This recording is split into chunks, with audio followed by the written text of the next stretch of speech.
So I know when I first announced this channel, I said Framework would focus on positive things.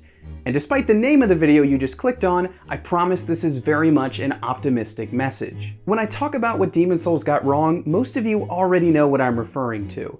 World tendency. And that of course comes in two flavors. Black world tendency. And white world tendency.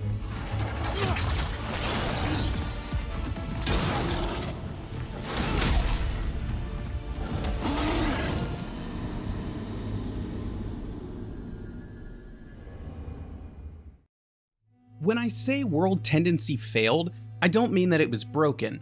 In fact, as you'll see by the end of this video, the various pieces that compose world tendency lived on. That's the positive spin here. But there are reasons why the overall mechanic didn't carry forward into what's now known as the Soulsborne subgenre. World tendency is bewildering. For a series that's all about obscure secrets, understanding tendency is still the white whale, or pure white or pure black whale as it were, for Souls fans. Look up World Tendency on Google or here on YouTube, and your results will be mostly guides and explainers. With Bluepoint's remake out now, that's only going to continue as a new class of Souls players experience the game for the first time. Great, so now we can all be confused again. Hey, just let him explain how it works first. Yeah, let's do that. Let's make some sense of it. Each of Demon's Souls' 5 archstones has its own tendency, leaning toward black or white. Certain actions like beating a boss move the scale toward white, while others like killing an NPC move it toward black. Why? You? The more you tip the scales in one direction, the more things change in each level. In Black Tendency, enemies are tougher, they drop better items, and black phantoms show up to cause trouble. In White Tendency, enemies are easier, but they drop fewer rare items. There are also special paths that only open up during certain tendencies, like this little side trail in the Dragon God arena. It's the only way to get this big fancy sword. Also, some NPCs only show up in certain tendencies, like old Scurver here. You nearly frightened me to death, creeping up on me like that. That about sums it up. Notice how I didn't just say if it's white or black during that explanation? That's because World Tendency doesn't operate in a binary manner.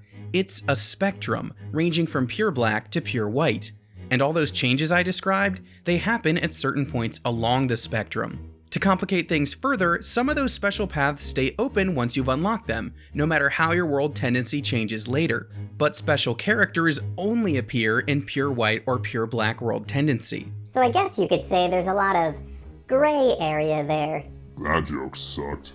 Bluepoint at least changed the tendency icons and added them to the remake's menu, but that's like slapping a new label on the same old recipe. World tendency is still pretty tough to wrap your head around, more than a decade later. You might also want to know that playing online can shift your tendency depending on the server you join. Yeah, you could put in all that work to balance it the way you want, and then go online and wind up in a server that just starts tipping it back the other way. World tendency wasn't meant to be this much of a headache. In fact, all of Demon's Souls' online components are rooted in what director Hidetaka Miyazaki calls mutual assistance. In a 2010 interview with Eurogamer, he explained where the idea came from.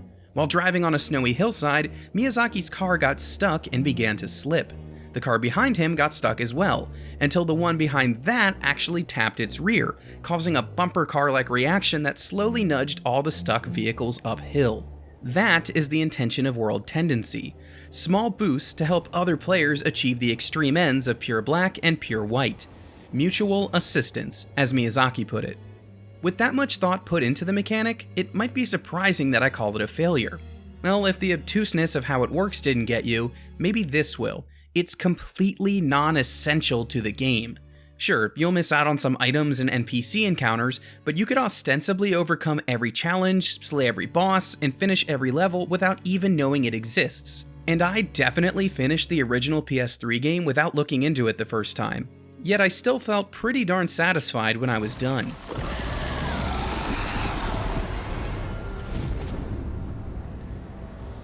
Great, so it's complicated and you don't even need to mess with it.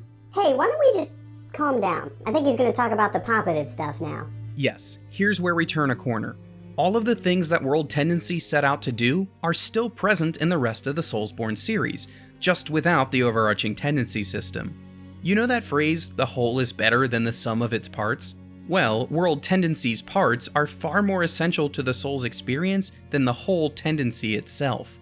The first of these is Invading and Summoning, a concept that was replaced with the Covenant system in every Souls game going forward, minus Sekiro Shadows Die Twice, since that game is strictly single player. From Software foreshadowed this a bit in Demon Souls with the Old Monk boss fight, pulling in a human player as the capstone encounter of the third Archstone. There are many Covenants across the series, but they largely revolve around that same mechanic, entering another player's world to help or hinder them. For example, the golden members of Dark Souls Warriors of Sunlight are all about helping others in co-op, while the Forest Hunters defend their turf from anyone who trespasses. You can do pretty much the same thing in Demon Souls by leaving a summoning sign for co-op, or by invading another world as a Black Phantom to cause trouble. Kill a player in their world, and you'll move your own towards black. That's all well and good, but as the later games proved, you don't need World Tendency to incentivize players to interact with others online.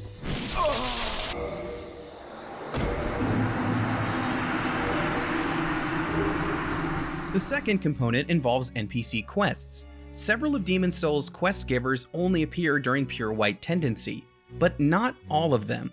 Specifically, Ostrava of Boletaria has a multi-part quest throughout the first Archstone, demonstrating that World Tendency isn't at all required for side questing.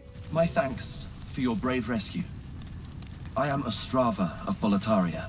From Software clearly recognized this, as NPC quests continue to be a huge component of every Souls game going forward, without an overarching tendency determining if someone will show up. Instead, they work on a simple binary system. Meet an NPC at location A, and they'll show up in location B. Later, they can move from location B to location C, and so on. Perhaps the most famous of these is Sigmire of Katarina, whose quest involves reuniting the knight with his daughter. So yes, World Tendency is tied to a small number of NPCs in Demon Souls, but there are a bunch to rescue and fight alongside outside of that system. The third component is opening up secret areas. These games are all well known for their labyrinthian level design, so I don't think I need to explain too much here. But as a quick example, there's Cainhurst Castle in Bloodborne. Find the Cainhurst summons, and you can ride a creepy carriage to this completely optional snow-covered stage.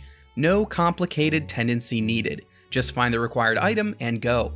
And areas like this are far more substantial than that little Dragon God trail I mentioned earlier. Finally, there are Phantoms.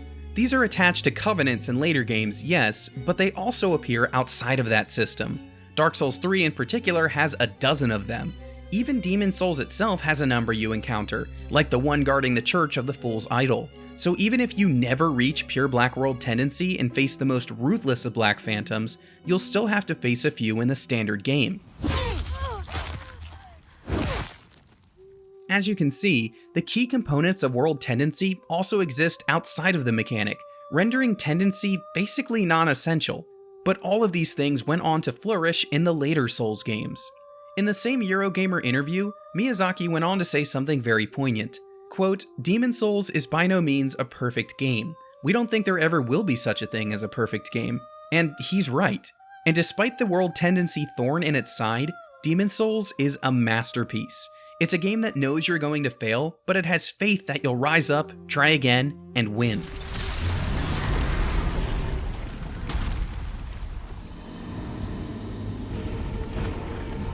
From Software knows you can do it because the team did it themselves.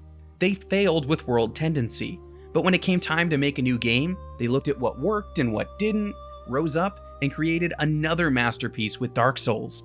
And they only kept refining their craft over the rest of the series, a trend which Bluepoint continued with this remake. Wait, hold on. You're telling me two different devs couldn't get World Tendency right? I think you're missing the point.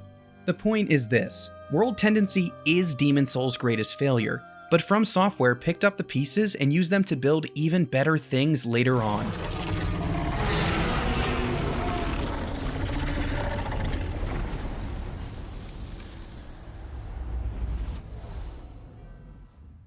Hey, thank you so much for watching this video. You can click the logo in the middle there to subscribe, and it would definitely help me out if you do that.